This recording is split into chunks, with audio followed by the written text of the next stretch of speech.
Hello, beautiful moms and entrepreneurs. My name is Charisse Walker, and I'm your host of the Unbreakable Mompreneurs podcast. This is a place where we come together to learn, grow, and inspire. So sit back, relax, and let's get started.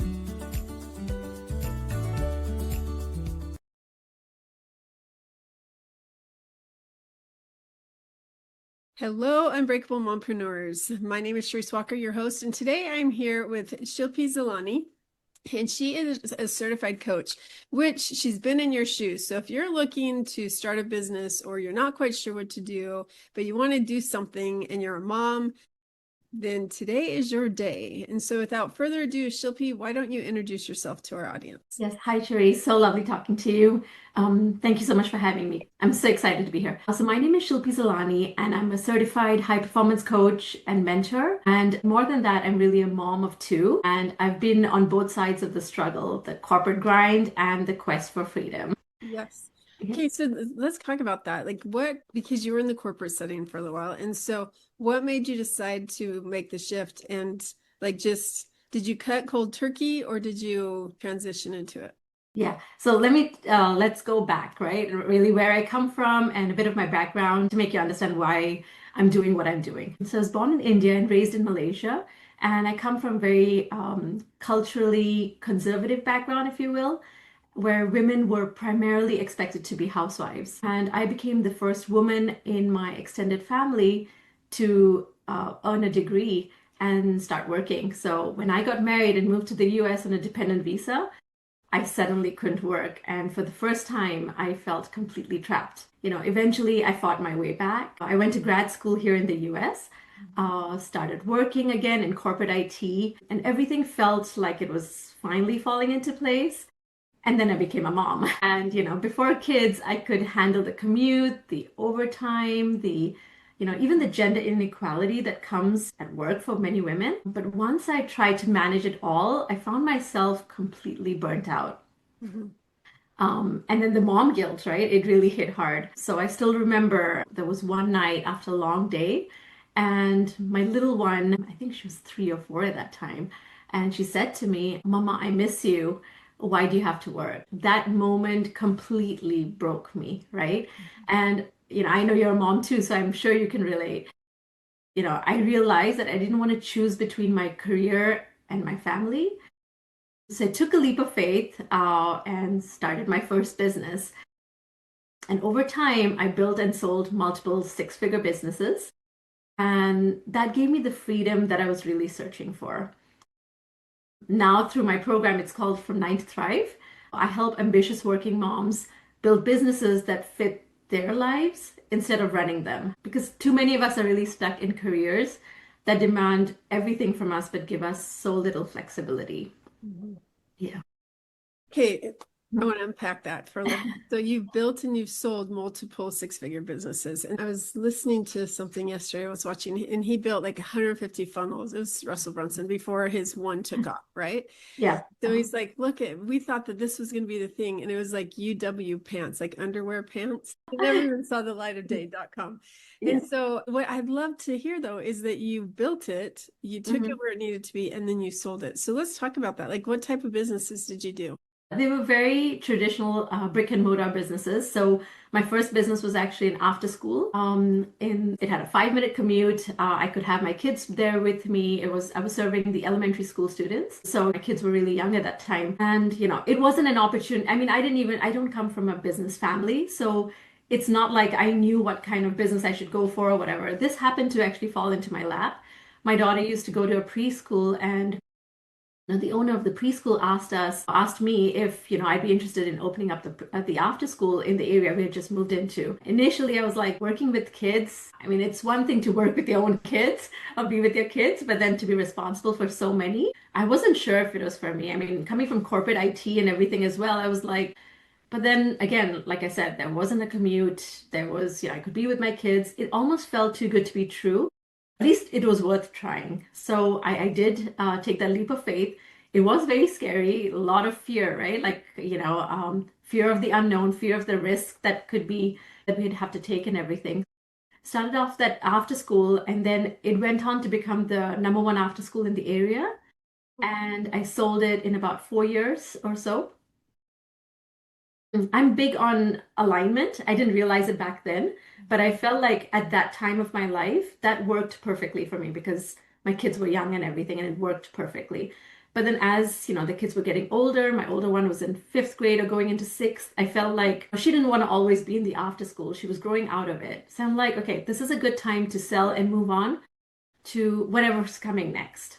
So I sold that in 4 years for a good profit, and then I started my own staffing franchise. So the first one is also a franchise. The second one was a staffing franchise. It was enough. I was scrolling through Entrepreneurs magazine one day, and I came across, I was looking like what are franchises to buy, and I came across, the number one staffing franchise in the country. And I was like, that happened really quick. The first one, I took some time to really think through whether this is the right thing for me. Here, I just went straight on. I went for I guess there was like an invitation to go see headquarters, meet the people there, and I just went with it. It went really quick. And then I had that for 3 years, and then COVID hit right in 2020. And again, it was not a work from home kind of thing. I had to be in the office. I had my own office nearby. But it also had a lot of challenges with COVID. It's not like our business really did not do too well at that time. A lot of businesses we were serving were essential businesses, so they were still open. But I'm in California, and with that came a lot of policies for employees. It's a very employee friendly state, if you will. So it wasn't the best for employers. So, and I saw the employees, we were working with a lot of blue collar workers. So one, it was honestly, it was a bit of a cultural shock for me getting into the business. I thought I was getting into corporate staffing when I signed up. I didn't do my due diligence perhaps, but then working with the blue collar workers, it comes with different challenges, right? There were staff who were not able to make it to the office to come in for interviews or do a drug test, a urine test, all those kind of things as well. So it was very different from the background I come. There's nothing wrong with it. It was very different for me. So I wasn't really enjoying the work either. But again, in 3 years, it was a profitable business. And thankfully, in 2020, somebody was looking to buy it. So I got out of it, and it was perfect at that point. And after 2020, I think I was exposed to the coaching world, the world of Tony Robbins, and I attended some of his events, did some coaching. I got certified as a high performance coach, and I was trying to figure out what am I going to do next. I knew deep inside I wanted to help women. Maybe because of the background I come from, but I wasn't able to really pinpoint what that is just yet. So I had a bit of a journey along the way. I started my own cookie business. I was doing corporate cookies, sugar cookies. And that was just something my kids suggested as a stepping stone for me, just because they love my sugar cookies. Like if they can get unlimited cookies every day, all day, they were happy. So, but I have to warn you, I mean, like they had too many cookies. So did my husband. Not the most healthiest decision I've made, but that did well. It was I guess, online business. I was primarily selling online. It was a home kitchen, and the first two I did start and sell. The third one, I actually decided to close it down after 1.5 years, earlier this year, mainly because I wanted to focus on my coaching mentorship program, which my cookie business really became full time, which I thought it'll be part time. It'll be a stepping stone for me, but it became more than that. And I'm very thankful for all my clients because it was not easy having visibility as a And then we come to where you are today. So yes. that's coaching. So what do you feel like one of our listeners that's listening and thinking, okay, I want to do something because I'm tired of driving to work and my kids home, and I'm tired of not being able to tuck them into bed and stuff. What is the advice that you would give somebody who's thinking of transitioning from full-time W-2 to independent? Yeah, absolutely. And I think in my program from 9 to 5, a big follow through message I have throughout is about courage. And I think it's not like women or people don't know if they want to do something more, or they might even know what kind of business to start, but they don't always take the first steps. So I think courage is a big part of it. I have a 9 module program, and the number one, and I would say the biggest one, is the entrepreneurial mindset, because there's a very different mindset that comes with being an employee versus being an entrepreneur. And I really focus heavily on that program. I remember it is Tony Robbins again, where I first heard it, and he says, 80% is mindset and 20% is skills, really. So I totally believe in that 100%. So we focus primarily on that. And then we navigate into deciding what's the right business for you. And again, I talk about alignment. It's, who you are, what you want to do, and is there enough demand for it? So I have a whole structured framework around it. But right, we really navigate what's the right business for you, not just for now, but long term, what makes the most sense, right? So I would say the biggest thing is courage, and the fear of the unknown is what holds people back. So it's more of take the risk today for more fulfilled tomorrow. Again, that's a message I put in my program because I think people in jobs right now, people are getting laid off. I mean, with AI coming, there's so much uncertainty out there, and people think that they're safe in their jobs. I mean, I wish that was the case, right, for many of us. But we are going through times when things are changing and changing very rapidly. So it's always good to at least have a backup plan. You don't have to quit your job to start something. I mean, it depends on everyone is in a very different situation. It could be a side hustle perhaps that they started or something maybe which has passive income. But I mean, I think it's good to always start, even if your first business may not be successful. Not many businesses are, but the point is, I always feel like you haven't failed until you've tried. So I'm a big believer. Well, and you're not stuck in that position. Like you, after 4 years, you sold that business. After 3 years, you sold that business. After a year and a half. And so it's like, go ahead and get it started. And if that leads you to the next step, I think sometimes because we call it our calling, that Mhm. God, like, okay, are you going to take the step or are you not? Like, this is what I feel like I want you to do. But that doesn't mean that it has to stay that way the whole time. I know this one guy that he builds these businesses up to like 60%. He gets his C-suite in and then he keeps ownership, but he moves on to the next business. And so Yeah. I've watched him over the last 5 years. You'd think he's a squirrel, but he's not. Like he's just Yeah. building different businesses. And so it's Yeah. like, okay, next one. Okay, next one. Correct. And so it's very interesting to watch.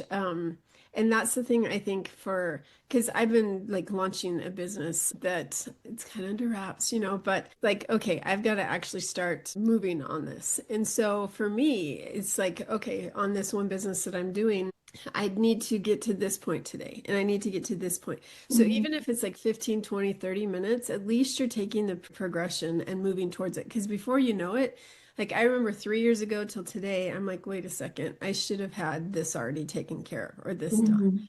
And so, I mean, it's easier to say it and to coach people. Sometimes doing and implementing is tough. Yeah.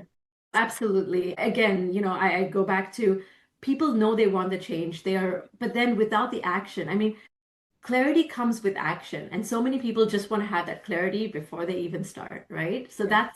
you have to take action to figure things out. Even if it's small step, you have to like do the needle moving task, like you said, Yeah. just to keep moving forward.